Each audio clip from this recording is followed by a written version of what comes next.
Recently, Jim Simons passed away, leaving a lasting legacy in quantitative finance. This video is dedicated to his memory as his pioneering work connects deeply with this channel.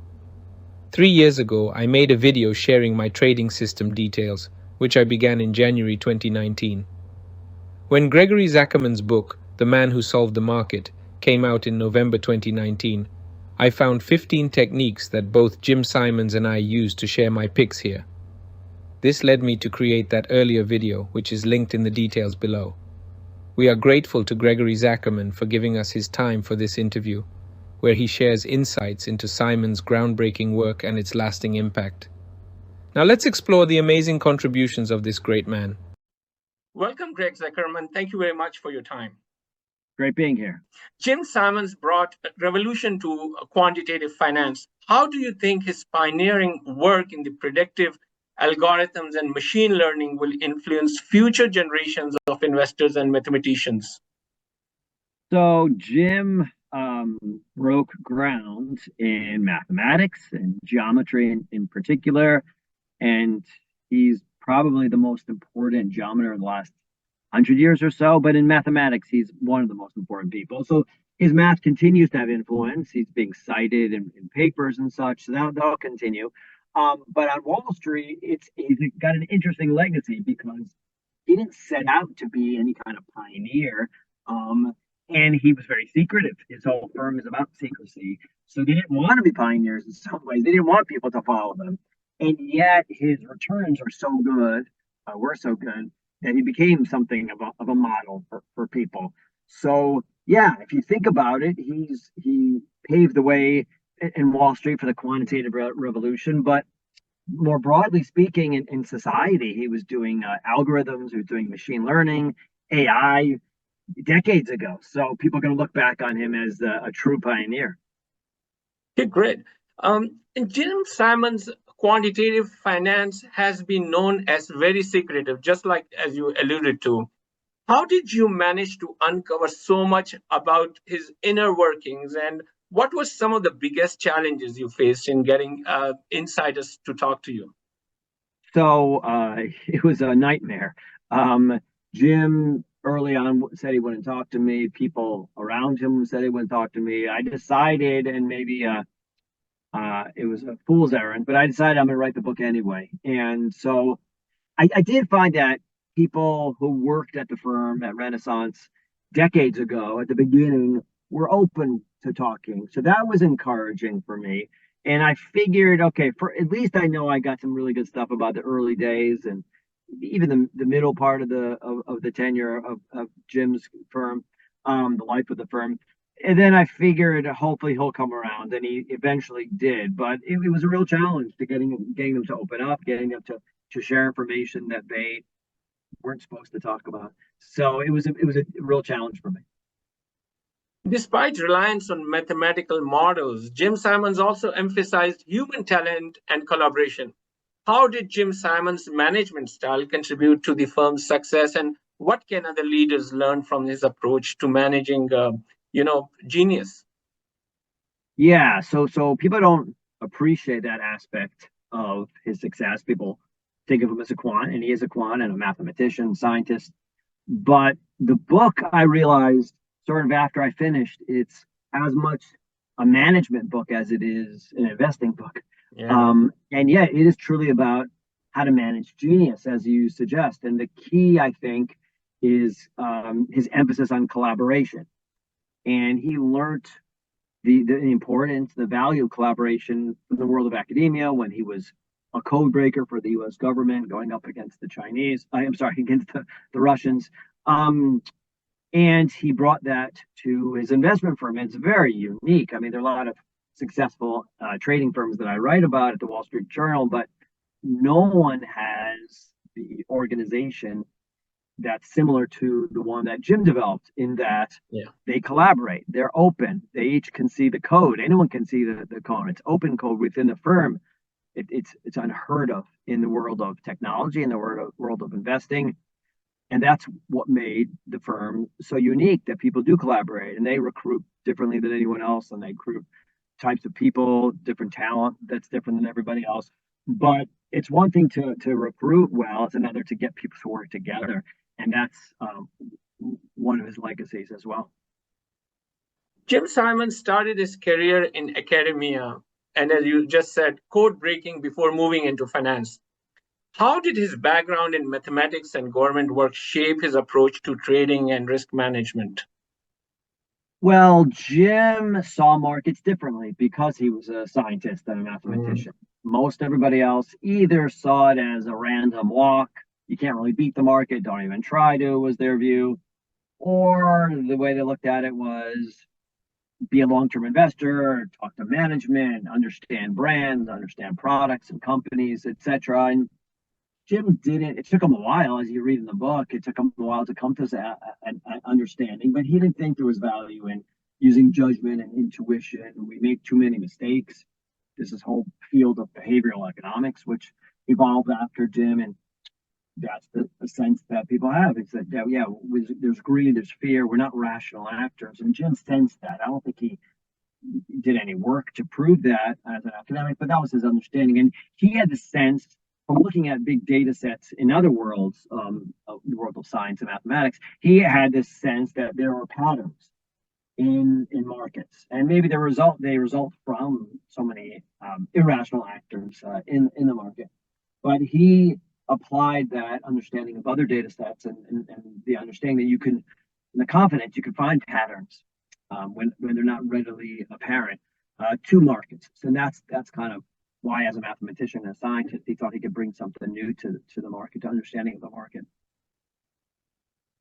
Jim Simons faced numerous setbacks and challenges in his early days of course, the quantitative trading I'm talking about. What do you think were the key factors that kept him and his team motivated and ultimately led to their unparalleled success? I would say greed, because they wanted to keep going, because they wanted to keep making money, and they had this resilience and this stubbornness. But it helped, frankly, that Jim was making money on the side. He had investments in venture capital, and that's why the firm is called Renaissance Technologies. It wasn't even clear it was going to be a trading firm. At one point, maybe it was more likely to be a venture capital kind of firm. So to their credit, they had a self-confidence, and they had a resilience and a patience and a persistence and a hunger for money and to be successful. But it helped that Jim was successful on the side. If this was all he was doing, he might have shut it down, but he was having success elsewhere. So he could afford to keep going and be patient when it came to a Renaissance. In your research book, when you were writing the book, was there an instance where you found something and you thought, wow, what a work of innovation? Yeah, all the time. I mean, page after page, they were doing things differently and earlier than most everybody else. For example, just the appreciation of data. Big data is a big concept today. They were doing it. It wasn't even so much Jim. It was people he hired. He had a good taste. He had good taste. He talked about having good taste in life, and people didn't really understand what that meant. I think part of it was understanding what problems to focus on, but I think it also is understanding talent and who would be valuable. So he hired people, in particular a guy named Sanford Strauss, who appreciated the importance of gathering data and cleaning it. That was unheard of back then. What does that mean to clean data? It means to kind of look for mistakes, making sure it's accurate, looking for inaccuracy, and painstaking work. It takes forever, and going through old data sets to make sure that they're accurate. But they had a sense, Jim's people had a sense that maybe this stuff will pay off, this work will pay off, this data will be important. Somehow we can make an automated system. You couldn't do it early on, but they thought maybe we'd be able to down the road, and it paid off. So page after page, you can see them doing things earlier than others. So, Greg, did you find in your research anything personal about this great man, like his likes or dislikes in life as a regular human, like likes and dislike in his food or vacation or socializing or any such details? Well, he liked smoking. I'll tell you that much. He was chain smoker to the end, more or less. He did some vaping in recent years, but yeah, he was a chain smoker, and interviewing him, you had to deal with that in your face, all the smoke in your face. It's pretty unusual. No one smokes nowadays here. So yeah, he had certain unique tastes. He liked gin and tonic. He loved being on the ocean. He always had boats and then sailboats and then ships, colossal, huge, enormous ships. And part of the reason I got from the funeral I went to, part of the understanding I got was that he liked his family around with him, and on the ship they weren't going anywhere. They were stuck with him. So he enjoyed being around his family too. So yeah, he was a unique guy. Listen, he was a fun person to be with. I can't say that about many quants on Wall Street, mathematicians, scientists. Some are, but it's rare to have a person like Jim who actually is interested in other people. Most people, and I cover most billionaires I deal with, have no interest in anybody but themselves. And Jim was different in that way. So, so you did attend his funeral? I did, yeah. Is there anything you can share with us? I know we want to keep it private, but anything. They were just great stories. And he's got friends going back literally 70 years. There was some friend he grew up with who spoke. There's a cousin who was like a friend, who was like the brother he never had, who they know each other over 70 years, no, longer, 80. And they were friends, yeah, going back 70 or so years. It's crazy. And they had just crazy, entertaining anecdotes, stories about him that shed a lot of light on him as a personality. So yeah, it was about math with him. It was about adventure. He had this lust for life and challenges and risky stories. There were stories about taking on risk in their life, in their daily lives, going to places in the world where they put themselves at risk. So there were a lot of those kinds of entertaining stories. How did he react to your book? He didn't want me to write the book. Eventually, he agreed to talking for the book. I persuaded him to participate. We spent about 12 hours together, off and on, over 6 or so sessions, so 2 hours each. So I was very grateful he spent all that time with me. But even at the end, the last meeting we ever had, he said, "Greg, I don't want you to write this book." I was like, "Jim, it's at the printer. It's too late now." But afterwards, he was gracious, and we saw each other in some social circumstances and events, and he was perfectly fine. And I think he, on some level, I think he liked the book. Is there any other book written about him as directly or as closely to his work as your book? Is there any book to your knowledge? No, because he was so secretive and didn't want people to write books. And his firm is the most secretive on Wall Street. They sign these non-disclosure agreements, and you're not supposed to talk about them. When I finished my book, I passed it in, sent it to my editor, and I told my wife, "I'm done. I can't write another book. This is too difficult." I eventually did, and I'm going to write another one. But it was a very hard process, just getting people to talk, persuading them, convincing them why they should be talking to me. Where do you rate this book, The Man Who Solved the Market, among your other books? What makes it unique in any sense? Oh, for talking you about your books is like talking about your children. Each one Yeah, is yeah. a special place in your heart. But this one is unique in that it's a high-profile person Mhm. who's a pioneer, who's before everybody else in so many different areas. As I said, AI, machine learning, quantitative finance, data. So I've never written about a pioneer like that, and he had an impact on different areas. Obviously, finance and mathematics, but education, philanthropy, autism research, doing all kinds of interesting different things, politics. He's a big funder of different causes. So yeah, and the numbers are just outrageous. His firm made over $100 billion.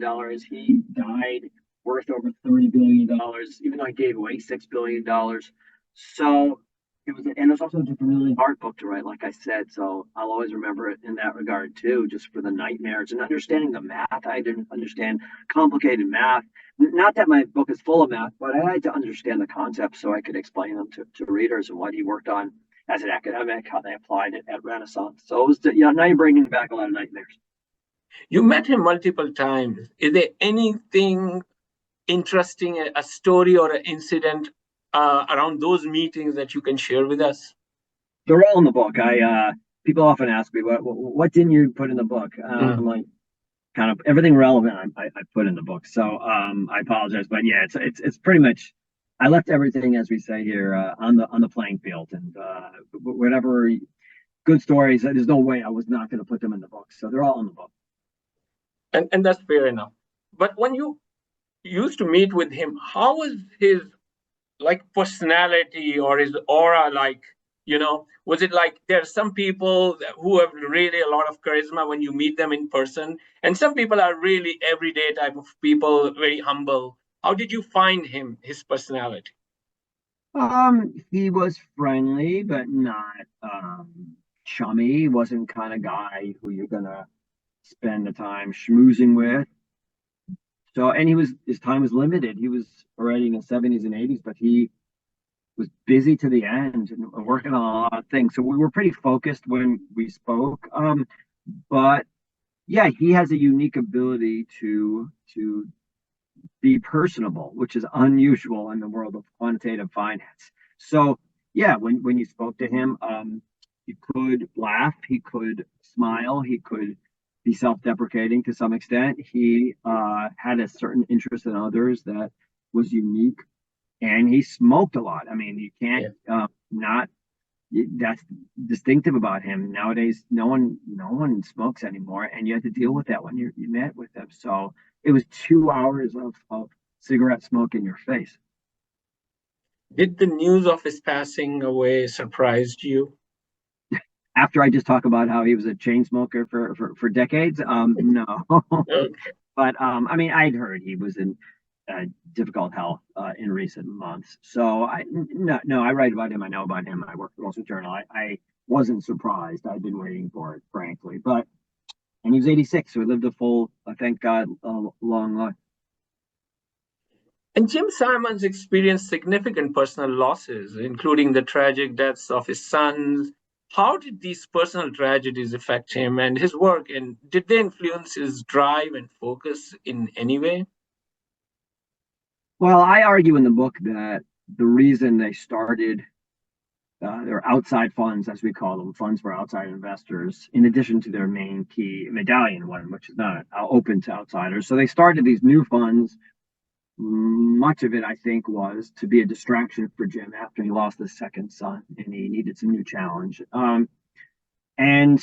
Listen, he was very reflective about his losses, and he said life has given him a lot of ups and a lot of downs. And to me, I derived a lesson in that Jim and his colleagues were all about predicting the future. That's what you do as an investor, trying to understand where prices are going and securities. So they were very good about predicting the future. But when it came to his personal life, he was thrown for a loss. He couldn't predict anything. He suffered two losses of two sons dear to him. And it underscores that point that in life you need hard work and intelligence and drive, but you need a lot of good fortune too. And for everybody who had success in life, I think needs to acknowledge that there's a lot of luck involved too. So Jim had good luck in work, and I talk about it in the book too. There are stories where they figure things out, and